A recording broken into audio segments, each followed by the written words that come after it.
menjelaskan mengenai prinsip kemanusiaan dan Core Humanitarian Standard atau CHS sebagai bagian dari pelokalan.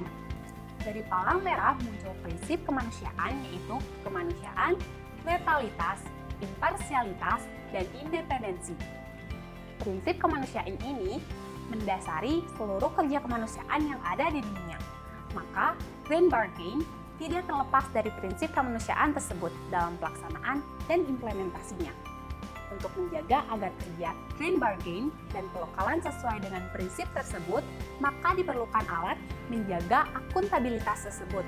Maka CHS menjadi salah satu alat pengontrol dalam kerja pelokalan dan Grand Bargain. 10 kode perilaku Code of Conduct Gerakan Palang Merah dan Bulan Sabit Merah yang dikembangkan tahun 1992 dan diadopsi oleh Gerakan Palang Merah dan Bulan Sabit Merah pada tahun 1994. Nilai kemanusiaan sebagai yang utama dan tertinggi. Bantuan kemanusiaan diberikan tanpa diskriminasi dan untuk kepentingan pemenuhan kebutuhan, bukan pertimbangan lain. Bantuan kemanusiaan tidak digunakan untuk tujuan politik dan keagamaan. Mengusahakan diri untuk tidak dijadikan alat kebijakan pemerintah asing. Menghormati budaya dan adat istiadat setempat.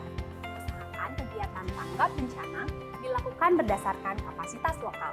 Mencari jalan melibatkan penerima manfaat program untuk ambil bagian dalam manajemen bantuan kemanusiaan. Bantuan harus diusahakan untuk mengurangi kerentanan untuk bencana yang akan datang dan pada saat yang sama memenuhi kebutuhan dasar. Menjunjung akuntabilitas, baik bagi yang dibantu maupun yang memberi sumber-sumber bantuan. Dalam penyampaian informasi, kegiatan publikasi dan iklan akan selalu menempatkan penyintas bencana sebagai pribadi yang bermartabat dan bukan objek yang tak berdaya.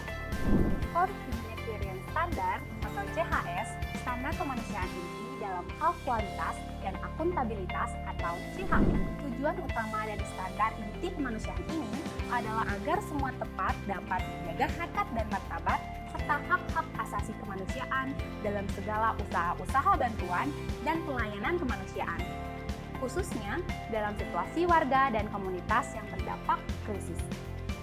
CHS dalam hal kualitas dan akuntabilitas adalah perangkat yang terdiri dari 9 komitmen terhadap komunitas dan warga terdampak krisis, yang menyatakan apa yang dapat mereka harapkan dari organisasi dan perorangan yang menyampaikan bantuan kemanusiaan.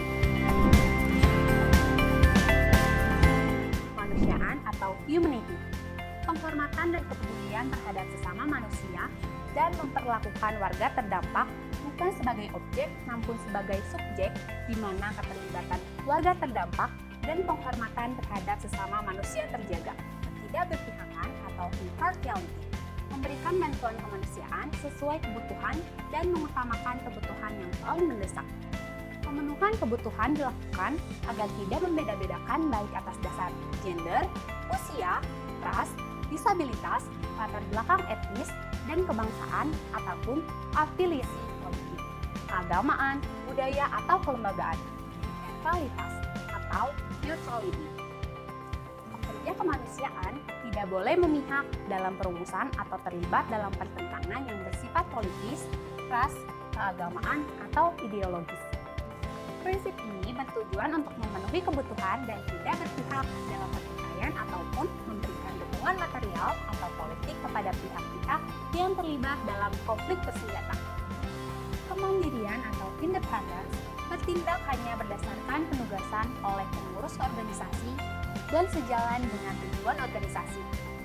Organisasi harus terbebas dari tujuan-tujuan politik, ekonomi, militer, atau tujuan lain.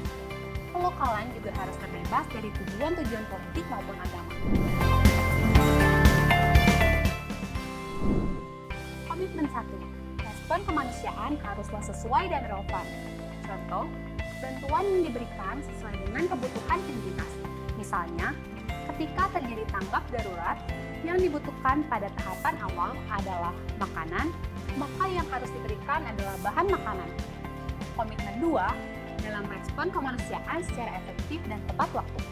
Contoh, penyintas atau masyarakat mudah mendapatkan bantuan kemanusiaan pada saat situasi krisis. Misalnya, posko pembagian bantuan berada dekat dengan posko pengungsian. Komitmen 3 dalam CHS yaitu respon kemanusiaan harus didorong peningkatan kapasitas lokal dan tidak menimbulkan akibat buruk. Hal ini sesuai dengan pelokalan, di mana pelokalan meningkatkan kapasitas masyarakat terdampak untuk ketangguhan. Contoh, dalam melakukan respon kemanusiaan, segala aktivitas yang dilakukan harus melibatkan masyarakat atau penyintas untuk mendapat hal-hal yang dibutuhkan dan disesuaikan dengan kebiasaan atau budaya yang ada dalam masyarakat tersebut.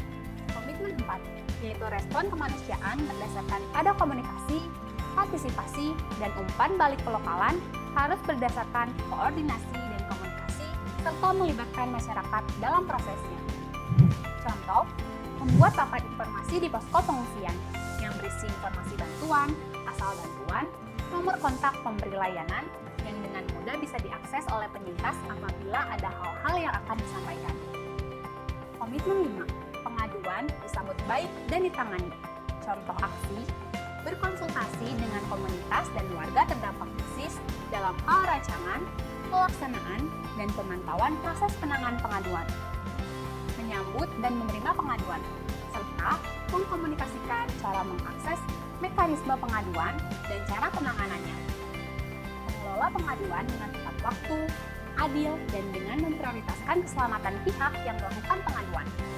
Komitmen 6, yaitu respon kemanusiaan harus terkoordinasi dan saling melengkapi. Dalam pelokalan, koordinasi sangat diperlukan guna menciptakan ketangguhan dalam bencana. Contoh, adanya alur koordinasi yang jelas antara sesama lembaga pemberi bantuan karena tidak semua lembaga mampu memenuhi kebutuhan dari penyintas. Misalnya, dalam kegiatan dukungan psikososial untuk tindak lanjut bagi penyintas yang mengalami trauma yang mendalam butuh berkoordinasi dengan psikolog klinis. Komitmen 7, yaitu pekerja kemanusiaan senantiasa belajar dan meningkatkan diri dalam pelokalan, lembaga dan seluruh stafnya harus senantiasa belajar guna mempertahankan akuntabilitas sehingga dipercaya oleh lembaga donor. Contohnya, penyesuaian dan update pada standar-standar pelayanan kemanusiaan dalam pemberian bantuan. Komitmen 8, pekerja senantiasa diberikan dukungan untuk melakukan pekerjaan secara efektif dan diperlakukan secara adil. Contohnya, keseimbangan antara waktu bekerja dan waktu beristirahat untuk meminimalisir burnout, terutama dalam situasi darurat.